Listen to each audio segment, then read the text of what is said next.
Got a story for you today that starts with a song. Not a good one, not a bad one exactly, just one that was never supposed to exist, at least not in the context it was placed in. A song a mother made with an AI generator, a song with lyrics she probably thought were generous and loving and maybe even poetic, and a song that when her son finally sat down and actually listened to the words, turned out to say something she may not have intended to say out loud. Or maybe she did intend it. That's the part nobody could quite agree on. I'm going to tell you about Daniel Cho, 31 years old, co-founder of a hardware startup in Austin, Texas. He'd been building toward one night for 3 years. One venue, one crowd, a product he believed in, the kind of night you don't get to redo. And then his mom sent a song. Whatever you're doing right now, driving, working, folding laundry with one hand and scrolling with the other, let's get into it. This one takes a minute to unpack, but I promise it's worth it. I should tell you up front, Daniel doesn't think he's a good storyteller. He said that to me in the notes he sent over. I'm not great at this, so I'll just say what happened. And then he proceeded to write 4 pages single-spaced with timestamps. So I think he's actually fine. He grew up in San Jose, second-generation Korean American, the kind of family where dinner conversations ran long and expectations ran longer. His parents had emigrated in the early 90s, his dad Robert had worked in semiconductor manufacturing and retired early, his mother Linda had run a small alterations and tailoring shop out of their house for most of Daniel's childhood. She was the kind of woman who never sat still. She'd be hemming a skirt at the kitchen table while watching the news, while asking Daniel what he'd gotten on his physics test, all at once completely unbothered by the multitasking. Linda had 2 modes, warm and warmer. She was the mom who brought soup to Daniel's college dorm when he had a cold drove 4 hours to do it. She was the mom who remembered the names of every friend Daniel had ever mentioned, even in passing, even once, even in a throwaway sentence over the phone. She had a memory for people. She genuinely cared in that dense, slightly suffocating way some parents love, where the love is real and the weight of it is also real, and both things are true simultaneously.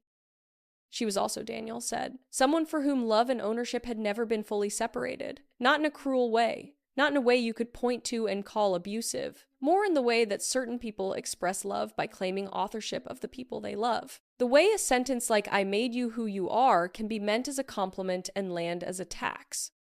Daniel had learned, over the years, to navigate this. He was not a confrontational person by nature. He was the kind of guy who would spend 20 minutes phrasing a text to a contractor to make sure it didn't come across as impatient.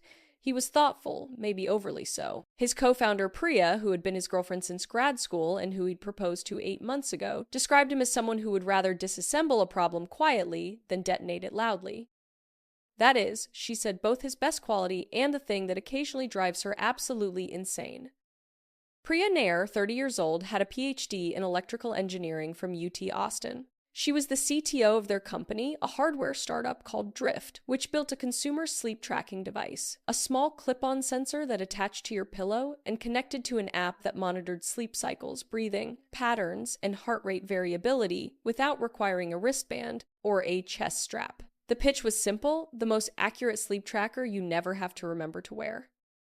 The company had been running for 3 years. They'd gone through 2 rounds of angel funding, 1 painful pivot, and approximately 8,000 arguments about hardware tolerances that Priya had won 7,000 of. They had a team of 6. They had a product that actually worked, they'd done a beta test with 300 users, and the retention numbers were, in Priya's words, genuinely not embarrassing. And they had a launch event scheduled for a Thursday evening in March. The venue was a mid-sized event space in East Austin, the kind of place that had exposed brick and Edison bulbs and a side room for the press briefing and enough room for maybe 120 guests. Investors, journalists, beta testers, local, tech, community people, a few friends and family. Drift had a PR firm helping them. They had a photographer, a caterer, a playlist, curated by their head of marketing, and a run-of-show document that had been revised 9 times. Daniel had been staring at that run of show for weeks. He knew the timing of every segment down to the minute. He knew which investor was likely to have questions after the demo and which journalist needed to be pre-briefed or she'd write a skeptical headline. He knew that the AV setup required a sound check at 4 in the afternoon and that the caterer needed to start setting up at 5:30 and that the doors opened at 6:30 and that he was supposed to give his remarks at 7 and that the whole thing needed to wrap by 9 because the venue had a hard out. This mattered to him in a way that probably only founders understand. When you've spent 3 years working on something, when you've poured your own money and other people's money into it, when you've had the "are we sure this is going to work" conversation with your co-founder at 2 in the morning more times than you can count, the launch event becomes something almost sacred. It's the first time the world gets to meet what you made. You get one shot at that first impression, and Daniel intended to get it right. He told his parents about the launch months in advance. His father, Robert, was enthusiastic in his quiet way. He asked logistical questions, said he was proud, confirmed he'd be there. Linda was more effusive. She said it was amazing, incredible, that she'd always known Daniel would build something real, that she was going to tell everyone at church that she needed to know the exact address weeks ahead of time so she could MapQuest it even, though Robert would obviously be driving and the car had GPS. Daniel and Priya had designated 3 seats in the front row of the general audience area for family, 1 for Robert, 1 for Linda, 1 for Mark Daniel's younger brother, who was 27, worked in graphic design, and had the particular skill of being able to diffuse tension between Daniel and their mother by making self-deprecating jokes at strategic moments. Mark was in many ways the pressure valve of the Cho family. He was also unintentionally the person who caused the problem. About 6 weeks before the launch, Daniel's memory of the exact timeline is a little blurry here. Mark had met up with Linda for lunch. This was not unusual. Mark lived in San Jose close to their parents, and he and Linda had lunch every other week or so.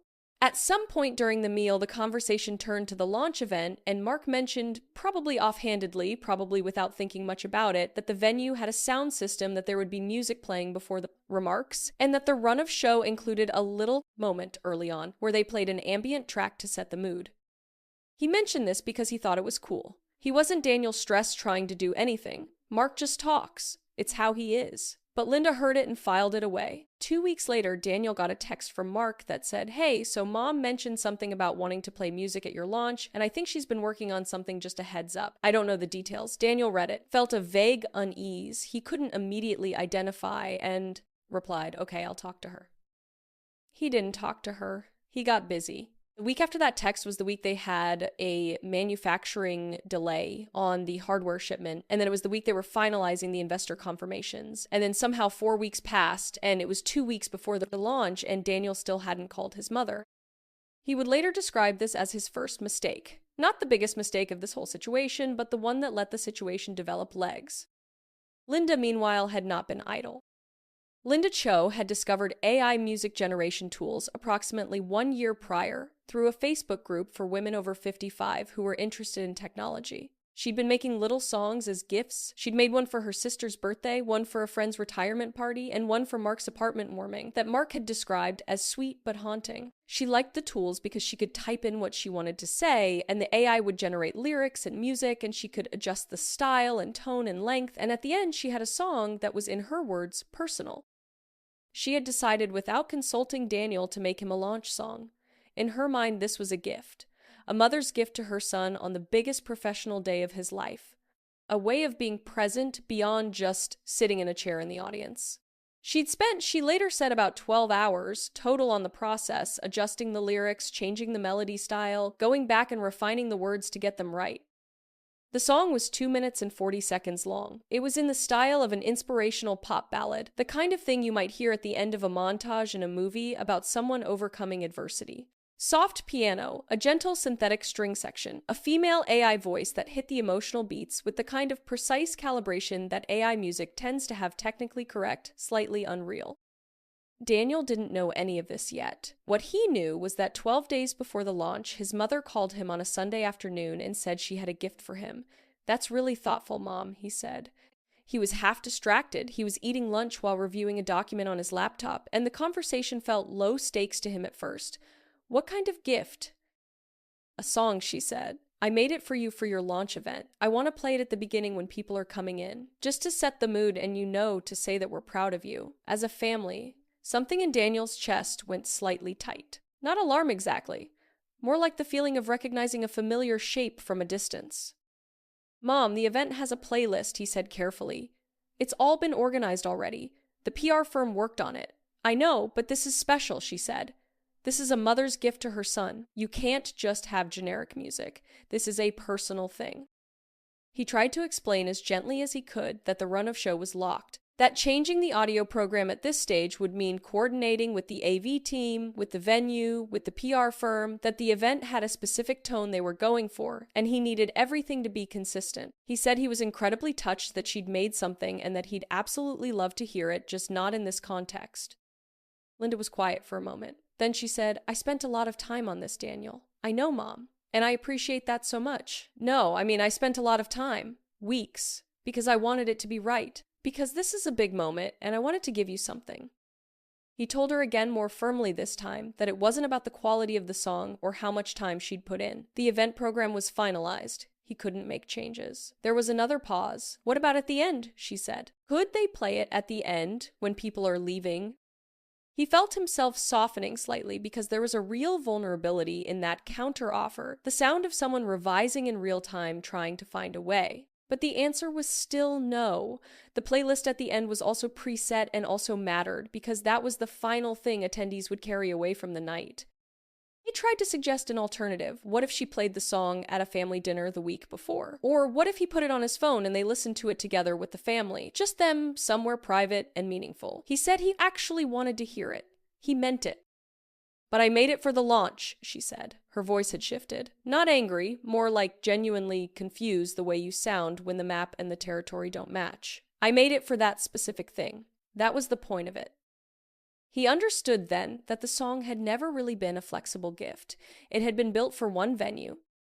He said he was sorry, but the answer was no. He said he loved her and he'd see her at the event and they'd celebrate properly. The call ended. He sat for a moment staring at his laptop screen, with the feeling of someone who had just stepped around a pothole but wasn't entirely sure the road ahead was smooth. He told Priya about it that evening. She listened, said, "Okay, that's a bit much," and asked if he thought it was resolved. "I think so," he said. It was not resolved. 4 days later, Daniel was in back-to-back calls, most of the morning press briefing, prep, then a call with the manufacturing team, then a 30-minute check-in with their lead investor. He came up for air around 2 in the afternoon, opened his messages, and found that Priya had texted him, "Can you come see me when you have a sec?" He walked to her desk. Their office was a converted garage space they'd been renting for 2 years, 6 desks crammed in a whiteboard, covered in component diagrams, a mini fridge that only Priya was allowed to touch because it was organized by a system only she understood. Priya had her phone in her hand. She held it up. "Your mom sent me the song." He looked at the phone. There was a message from Linda in Priya's DMs. They'd been connected on social media for years, the warm but slightly formal digital relationship of a future mother-in-law and future daughter-in-law who genuinely liked each other but existed in each other's lives, primarily through the person they had in common. The message was long. Daniel read it. It started warmly how excited Linda was for the launch, how proud she was of both Daniel and Priya, how she knew how hard they'd worked. Then it pivoted. She said she'd made a song as a gift and she'd hoped to play it at the launch, but Daniel had said no, and she understood he was busy and stressed and she didn't want to add to that. But she thought Priya should hear it, just to have it, just as a piece of the family's love for what they'd built. Then there was a second paragraph. The second paragraph noted gently that Linda had believed in this company from the very beginning, that she had been the one to write the first check when nobody else had. That $15,000 wasn't nothing, especially at a time when Daniel had had nothing else to fall back on. She said she wasn't saying this to be hurtful, she was just saying it because sometimes she felt like certain things weren't fully seen or acknowledged. And that a 2-minute song at the beginning of the launch, given everything, didn't seem like a very large thing to ask. Then there was a file attachment, the song. Priya had not yet opened the file. She texted Daniel the moment she saw the message. "I haven't played it," Priya said. "I wanted you to see this first." He read the message again. The second paragraph, especially, read it twice, because the first time it moved past him a little, the way something does when it's just slightly outside the range of what you were prepared for. "My stomach felt strange." He wrote that he put it in exactly those terms. He said his stomach felt strange the way it does when you suddenly realize a conversation you thought was over was actually still running in another room without you. He had been operating under the assumption that Mom Wants to Play a Song at My Launch was the shape of this problem. A contained thing. A thing about logistics and event management and the gentle art of saying no to family requests. But the shape had changed. The second paragraph was not about a song. The second paragraph was about a debt. Not a financial debt he had been paying Linda back slowly over the 3 years of the company's operation. She'd waived interest, he'd made payments when he could, and they'd both sort of agreed without discussing it explicitly that it would all be settled once the company was on solid footing. There was no written agreement he'd take that piece of information and sit with it later. There was just an understanding the way family financial arrangements often exist in the soft zone between a loan and a gift. But the second paragraph of that message made clear that the $15,000, or rather the act of giving it, was being called in right now, not as a demand for repayment, as a demand for something harder to quantify: presence, recognition, a place in the story of what Daniel had built. A song as a down payment on a debt that would never fully close. He put the phone down. She's framing it as a gift, he said to Priya. I know, but it's not functioning like a gift. No, Priya said. It's functioning like a receipt. He picked the phone back up. He pressed play on the file. Let me pause here for a second because this is the part of the story where I want to be careful. Linda Cho is not a villain. I want to be clear about that because it would be easy to turn her into one, and it wouldn't be accurate, and it wouldn't be fair to Daniel's story either because Daniel himself is careful about this. He doesn't tell this as a story about a bad mother. He tells it as a story about a specific dynamic that when it finally surfaced had to be named. Because here's what's true. Linda did give $15,000 to her son's company at a moment when it needed it. That's real. That's not nothing. That's a parent betting on their child, and that kind of belief matters, especially in the early days of any startup when the uncertainty is crushing and the odds are not in your favor. And here's what's also true. Linda did spend 12 hours making a song because she wanted to give her son a gift for the most important professional night of his life. That is, at its core, an act of love. An imperfect, tangled, complicated act of love, but love.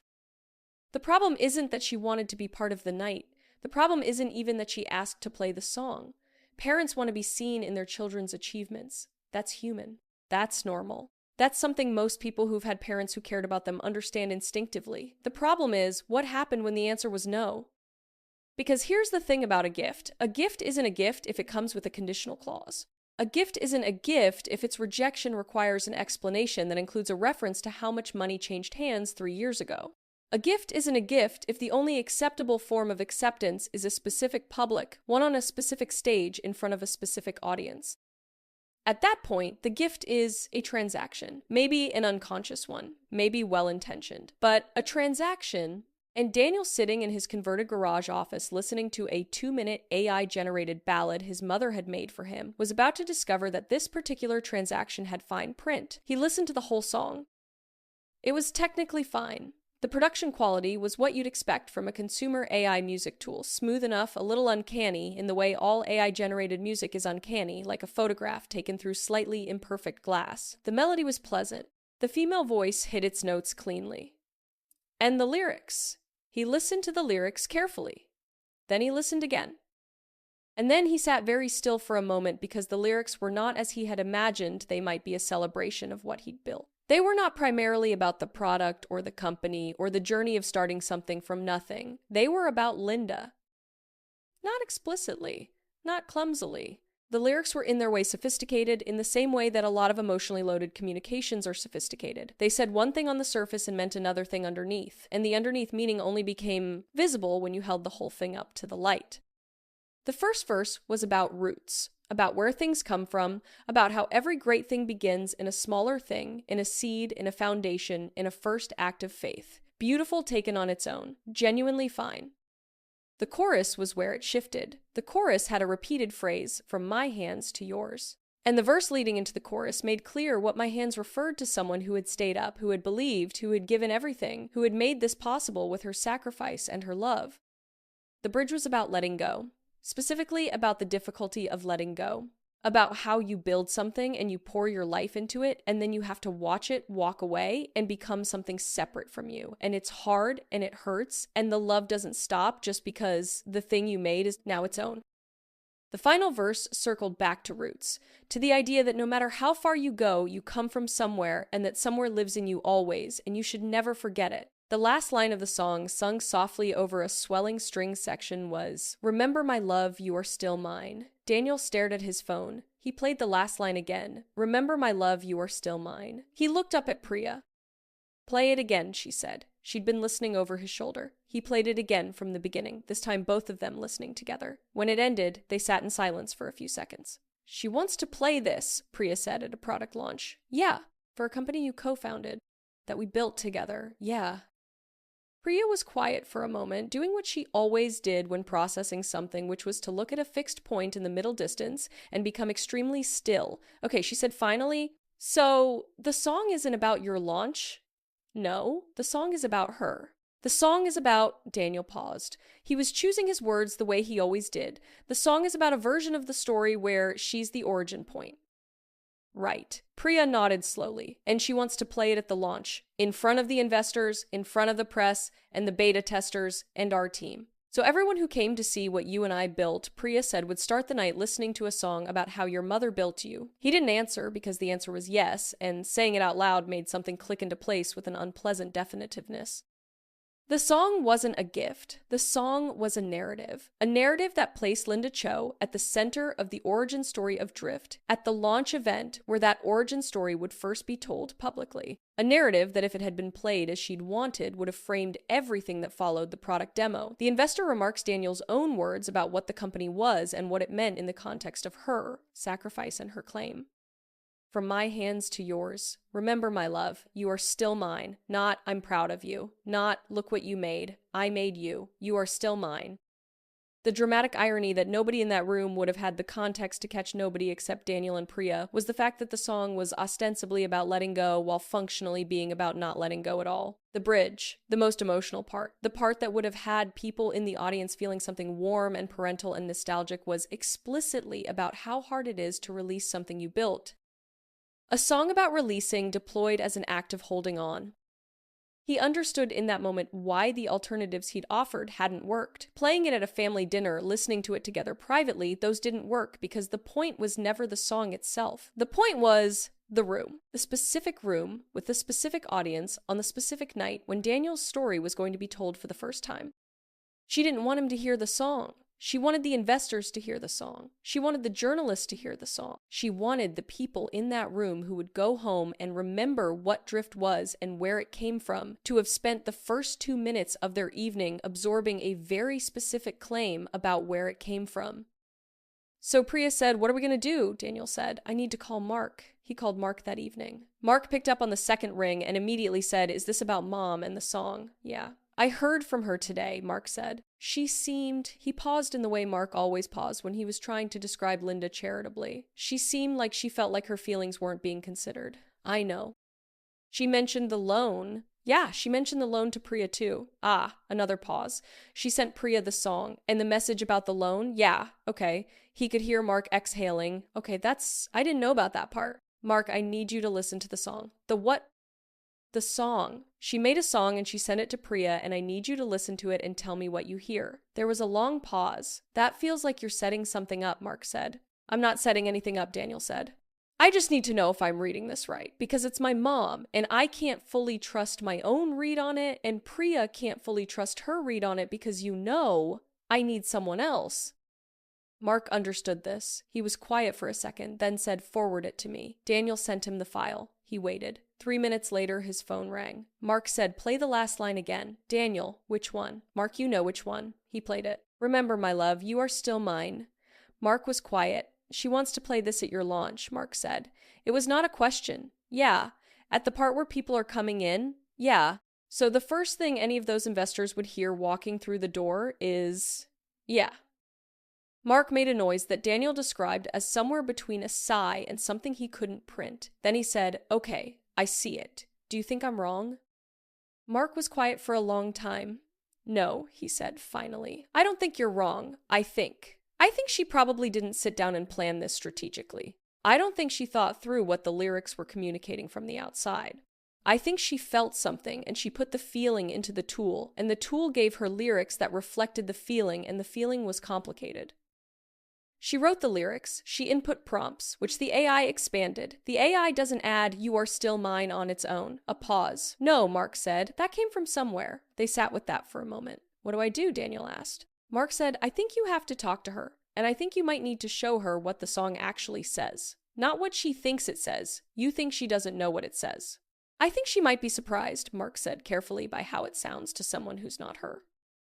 The conversation with Linda happened 3 days before the launch on a Monday evening. Daniel had driven to San Jose a 3-hour drive, not because the conversation required a face-to-face, but because he'd learned over 31 years that certain things with his mother went better when there was no escape hatch. Video call, she could get tearful, and the conversation would derail. Phone call, ditto. In person, they both had to stay in the room. He'd told Priya where he was going. She'd offered to come.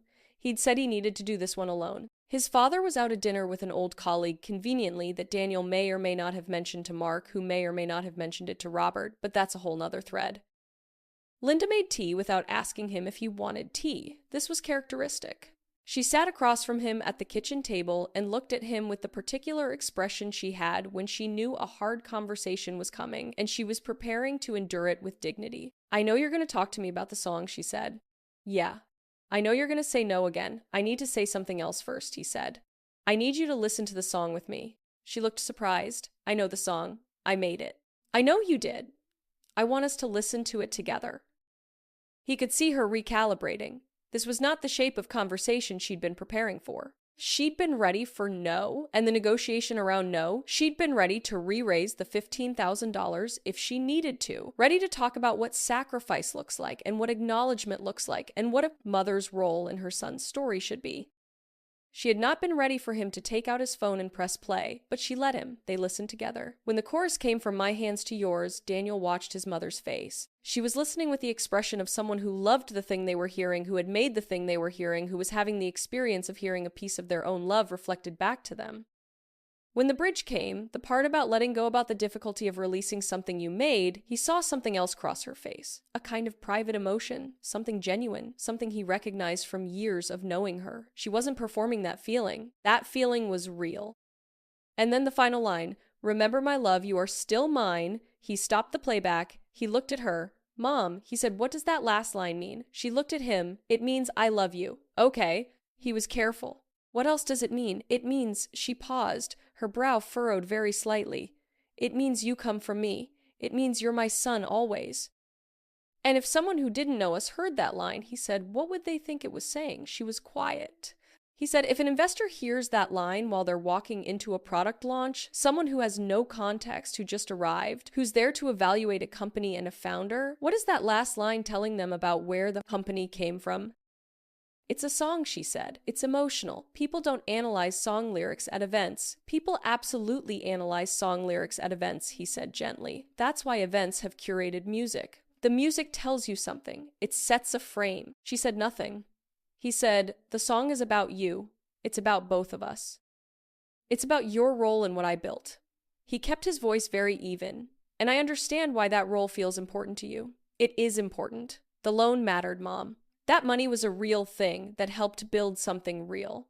I know that." She looked at him. Her eyes had gotten the slightly bright quality they got when she was on the edge of something. He said, "But the loan doesn't make you a co-founder of Drift." The brightness intensified. "I never said—" "The song says it," he said quietly.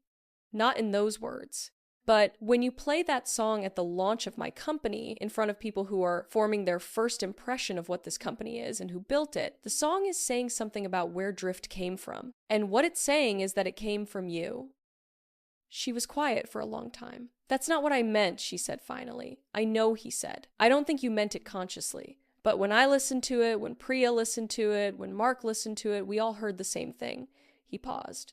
"Mark heard it too, Mom." That landed differently than he expected. Her eyes moved to the middle distance the way they did when she was recalculating. Mark was the pressure valve, but Mark was also the one Linda trusted to give her unfiltered feedback. If Mark had heard it the same way, he said that, she said quietly. He said he didn't think you'd planned it consciously. He said he thought the feelings in the song were real, and he said he could hear what it sounded like from the outside. A long silence. "I spent 12 hours on that song," she said. "I know you did. I wanted to give you something. I know." She was quiet again. The tea was getting cold in both their cups.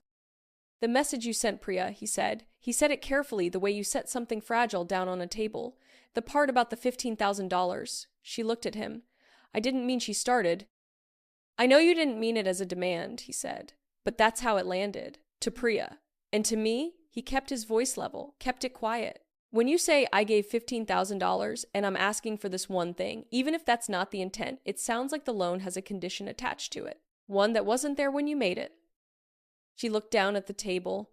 "I'm not trying to hurt you," he said. "I'm telling you this because I want us to understand each other. Because the launch is in 3 days, and I want you there, and I want it to be a good night, and I don't want this between us." She didn't say anything for a while. He let the silence sit. He had learned over the years that Linda needed silence to process, that trying to fill the silence was counterproductive, that the worst thing you could do in a hard conversation with his mother was to keep talking. Finally, she said very quietly, "I just wanted to be part of it. You are part of it," he said. "You're my mother. You're sitting in the front row. That's not a small thing. But nobody will know." She stopped. He looked at her. "Nobody will know what?" She was quiet. "Mom." She said, "Nobody will know what I did. They'll see you up there. They'll hear about the product. They'll think about Priya and your team. And they won't know that I wrote the first check. They won't know that there were months where I worried every day. They won't know any of it." He sat with that, the real thing, the thing underneath the song. Not the money, not even the recognition exactly. The fear of disappearing from the story. The fear of being a footnote or not even a footnote. The fear that the most important thing she'd done for her child in the last 3 years, betting on him when the odds were bad, would be invisible, unknown, unclaimed. That was the thing the song had been trying to fix. He said, "Do you want to know something?" She looked up. "I'm going to mention you in my remarks," he said. "I wrote it in last week. It's in the draft." He had not actually written it in last week. He wrote it in on the drive up that afternoon. But it was true. It was in the draft now, and he meant it. "I'm going to say that the company started with people who believed in it before there was any reason to believe, and you're one of them. I'm going to say it out loud in front of everyone." She looked at him for a long moment. "You don't have to. I know I don't have to," he said. "I want to, because it's true." Another long silence. "The song still won't play," he said. "That's not going to change. But you're going to be there, and you're going to be seen, and it's going to be real." His mother looked at the cold tea in her cup. She didn't say anything. But the particular quality of her silence had changed. "So, what do I actually make of this? Because I've been turning it over, and here's where I land. The song was never really a gift. That's the conclusion that's hard to avoid. A gift is something you give without attaching conditions to its acceptance. The song came with conditions. It had to be played in this specific venue, at this specific event, in front of this specific audience, or it wasn't a gift at all. It became evidence of ingratitude. That's not a gift. That's a performance of generosity that functions underneath as a request for something specific. And here's the part that I think is genuinely complex. I don't think Linda knew it was that. I think she experienced it as a gift. I think she sat with that AI music tool for 12 hours and felt like she was doing something loving, something creative, something personal. I think the feelings in the song were real, the love in the first verse, the pride in the chorus, even the ache in the bridge about letting go. But feelings can be real and still be expressed in ways that don't serve the people they're directed toward. And the specific expression Linda chose, a song about her role, her hands, her sacrifice that she wanted to play at a public event where other people's first impression of her son's work was being formed, that was an expression that served. Linda's need to be seen more than it served Daniel's need for his work to speak for itself. The loan is the other thing, because the loan is real and complicated, and I want to talk about it. Parents who invest in their children's startups are doing something genuinely generous. And it is also true that attaching invisible conditions to that investment conditions that only get revealed when the child makes a choice the parent doesn't like is a form of using money as leverage, even if it's not consciously intended that way. I gave you $15,000 and I'm asking for this one thing is not how gifts work. It's how transactions work. And once something is a transaction, the terms need to be clear to both parties and both parties need to have agreed to them. Daniel never agreed to play whatever music Mom makes at our launch events. Nobody would agree to that, because that's not a reasonable term. What makes it complicated is that Linda probably didn't experience it as asking Daniel to agree to a term. She experienced it as asking her son to honor a sacrifice. Those two things feel very different from the inside, but from the outside, from Daniel's side of the table, from Priya's side of the office, they land the same. And I think the decision Daniel made not to fight about the song, not to argue about the lyric content, not to get into a debate with his mother about what a gift is supposed to look like, but instead to play the song in front of Mark, to let the content speak for itself, to let the people who loved Linda and loved Daniel hear the same thing together and make their own assessment that was a quieter move than it looked. He didn't accuse her of anything. He asked her to listen. He let the song say what it said. That's the thing about putting your intentions into a piece of art. The art doesn't know your intentions. The art just says what it says. And when other people hear it, people who love you, people who have no reason to be hostile to you, and they all hear the same thing, that's a different kind of evidence than an argument. Was it totally fair? I don't know. Maybe there's a version where he sits down with her first without Mark, without Priya, and has the direct conversation earlier before it becomes a family listening session. But I think Daniel knew something about his mother, that the direct conversation alone wouldn't work, because in the direct conversation she could counter with the loan, she could counter with the sacrifice, she could counter with, "You're misreading the lyrics," and he'd be in the position of arguing about intent versus impact with the person who had the most emotional investment in the intent. Getting Mark in the room, getting Mark on the phone, wasn't manipulation. It was triangulation in the sense of, here's someone you trust, here's someone who loves you, here's someone with no stake in the outcome. What does he hear? The answer, it turned out, was the same thing. The launch happened on a Thursday evening in March. The doors opened at 6:30. By 6:50, the room was comfortably full investors in the back. Near the bar, journalists clustered near the product demo station, beta testers spread around in small groups, friends and team members filling in the edges. Daniel's team had done a remarkable job with the setup. The space looked polished, intentional, the kind of thing that communicates competence before a single word is said. The music playing as people arrived was the curated playlist, ambient, warm, modern, the kind of thing that creates mood without demanding attention. Linda and Robert arrived at 6:45. Mark was with them. Robert shook Daniel's hand for a long time and didn't say very much, which was how Robert expressed serious pride. Mark gave him a hug and a look that communicated in the compressed language of siblings approximately. "I know you're good, we're good, now go do the thing." Linda hugged him. "I'm proud of you," she said. He said, "I know, Mom. Thank you for being here." She went to her seat in the front row. She didn't say anything else about the song. At 7, Daniel took the stage. He talked about sleep, about the way modern life had quietly broken something fundamental about rest, and about the specific technical problem he and Priya had spent 3 years trying to solve. He was better at this than he'd expected to be, less nervous, more himself than the version of himself that rehearsed at home. The audience was with him. He could feel it. He demoed the product. Priya came up for the technical portion, and she was, as she always was in these contexts, extraordinary, precise, and warm at the same time, which is a rare combination. The investors in the back leaned forward slightly. Then Daniel came back to the microphone for his closing remarks. He talked about what it takes to build something, about the people who show up before there's anything to show up for, about his team, he named every one of the 6 by name, about Priya, who he called the reason any of it worked. And then he said, "I also want to acknowledge the people who wrote the first checks. Not just financially, though. That mattered enormously, especially early on. But the people who wrote the first checks on trust. My lead angel investor is here tonight, and I'll let you find him later." And my mother, Linda Cho, is in the front row, and she was the very first person to put real money into this idea before it was anything but a whiteboard sketch. And my word, Mom, thank you. There was applause. Genuine applause, the kind that comes from a crowd that recognizes a real moment. Daniel watched Linda's face from the stage. She was crying. Not dramatically, she wasn't a dramatic crier. Just quietly, the way people cry when something they wanted to be acknowledged is acknowledged. And it's actually better than they were prepared for because it's real and public, and said in their son's voice in front of a room full of strangers who are now clapping for her. She had her hands folded in her lap. She was nodding slightly at no one in particular. Mark put his hand on her shoulder. Daniel held her gaze for a second longer than necessary.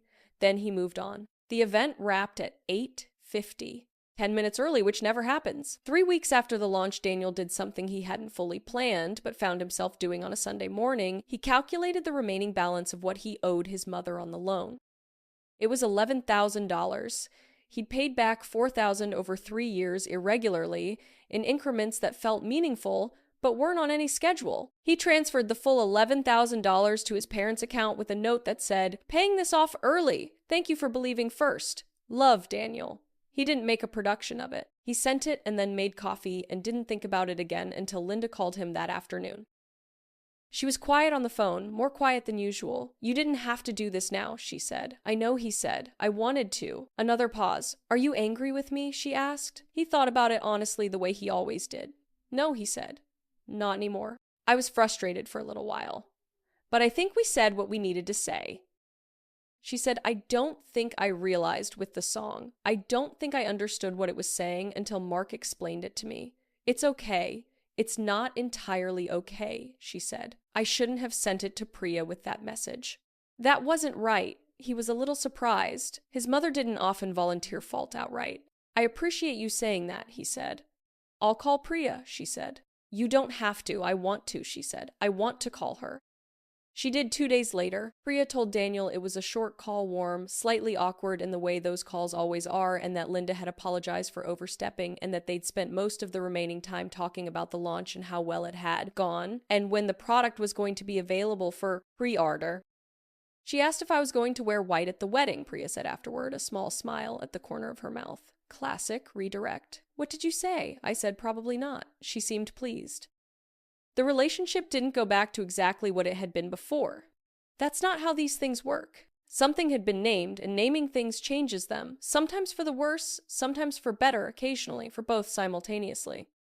What changed as far as Daniel could tell, Linda stopped making implicit references to the loan. She stopped in her conversations with Daniel positioning herself as a figure in the company's story. She came to a smaller informal celebration dinner a month after the launch. Drift had gotten a very positive write-up in a mid-tier tech publication, which was the kind of win that called for dinner, and she spent most of the evening asking their head of marketing questions about social strategy, which the marketing person found delightful and slightly overwhelming.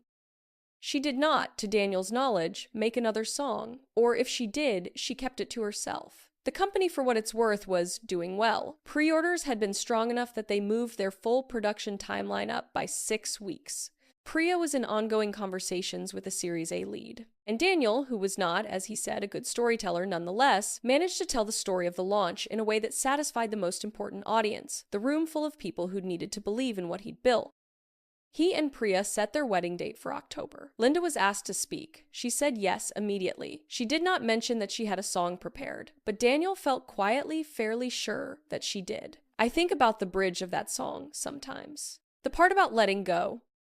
Linda had put something real into those lyrics even through a machine. The difficulty of releasing something you made, of watching something you had a hand in become its own thing with its own momentum, its own story, its own people, who would credit its origins in ways that might not match your memory of how it started. That's a real feeling. That's something parents feel about children and founders feel about companies and teachers feel about students. And sometimes it's the hardest thing to have given something everything and then be asked to stand in the audience while someone else takes the stage. Linda wanted to be part of the story. That's not a crime. That's not even a flaw, exactly. It's an understandable hunger. The question is only what you do with it. You can play a song at someone else's launch and ask people to care about your sacrifice before they know what you're there to celebrate. Or you can sit in the front row and let your son say your name in his own words, in his own voice, in a sentence he wrote because he wanted to, not because you asked. One of those things is a gift. The other one is a receipt. And I'll say this, Daniel figured that out, not by arguing about it, not by calling his mother's intentions into question, not by refusing to engage. He figured it out by pressing play, by letting the words say what they said, by trusting that the people who loved them both would hear the same thing he heard. It's a quiet move. The kind of move that doesn't feel like a victory in the moment because there's no moment where anyone loses dramatically, no confrontation, no declaration. It's the kind of move that only makes sense in retrospect when you look back and realize the thing that needed to be said got said. Not by Daniel, by the song itself. Was Daniel wrong to play that song for Priya and Mark before talking to his mom directly? Let me know in the comments. I actually want to know what you think about this one. There's a new episode up tomorrow. Same place whenever you're ready.